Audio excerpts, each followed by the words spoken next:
This channel does not promote any violent, harmful, or illegal activities. All content provided by this channel is meant for an educational purpose only. আমার আপনার করের টাকায় সাঁকো মেরামতি হলো, কিন্তু সেই সাঁকোয় সাধারণ মানুষ উঠলেই দিতে হচ্ছে টাকা। পশ্চিম মেদিনীপুরের চন্দ্রকোনার মনোহরপুরে এই নিয়ে তুমুল গোলমাল। টোল কি কেউ ব্যক্তিগতভাবে আদায় করতে পারে? তৃণমূল পরিচালিত পঞ্চায়েত কোন এখতিয়ারে টেন্ডার দিল? ধাঁধার ধাঁধা দেখুন।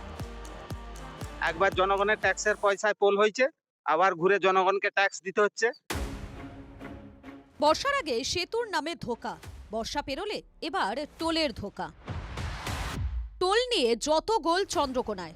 মনোহরপুর 1 নম্বর পঞ্চায়েত এলাকায় শিলাবতী পেরোতে কয়েক হাজার মানুষের পারাপারের সম্বল এই দুটি সাঁকো।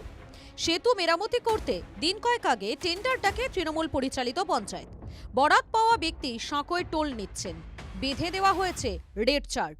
তা মানবে কেন নদী পাড়ের মানুষ? গন্ডগোল তাই লেগেই আছে। অঞ্চলটা অন্তত ছাড় হয় তাহলে খুব ভালো হয়। হ্যাঁ, ভোট তো দিই, কিন্তু ভোট দিয়ে কি লাভ হচ্ছে? আর পোল বাগালো, পোল বাগিয়ে পয়সা নিতে আরম্ভ করলো। কথা ছিল শিলাবতীর ওপর কংক্রিটের সেতু হবে, কিন্তু সেসব কোথায়? ইজারা যিনি পেয়েছেন তার দাবি লাখ দুয়েক খরচা করেও পকেট ভরছে না। দুজন ম্যাডাম গেল, বলছে আমরা অঞ্চল থেকে বলে দিয়েছে যে ছাড়। যারা পয়সা দিচ্ছে না একবার পালিয়ে যাচ্ছে, দাঁড়াচ্ছে না, একবারে কথাই বলছে না। গত পঞ্চায়েত নির্বাচনে মনোহরপুর 1-এ 14টি আসনের মধ্যে 9টিতে জেতে তৃণমূল। বিজেপি পায় 5টি আসন। প্রধান বিরোধী দলের দাবি গায়ের জোরে তৃণমূল টেন্ডার ডাকে। টোল আদায় নিয়ে প্রশ্ন তুলেছে বামেরাও।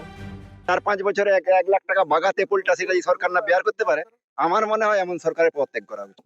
পঞ্চায়েত সমিতি সব জায়গা থেকেই হারাতে হবে, না হারালে মানুষের দুর্দশা নিরসন হবে না। সরকার পক্ষের টাকা এলে তৎকালীন সময় আমরা এটাকে বন্ধ করে দেবো। চন্দ্রকোনায় নরবরে সেতুর সংখ্যা কম নয়, সেই সুযোগে সাঁকো যেন টাকা রোজগারের যন্ত্র হয়ে গেছে। নদী পারাপারে টাকা দেওয়াকে কেন্দ্র করে জোর শোরগোল চন্দ্রকোনা জুড়ে। পশ্চিম মেদিনীপুরের চন্দ্রকোনা থেকে অসীম বেড়া, TV9 বাংলা।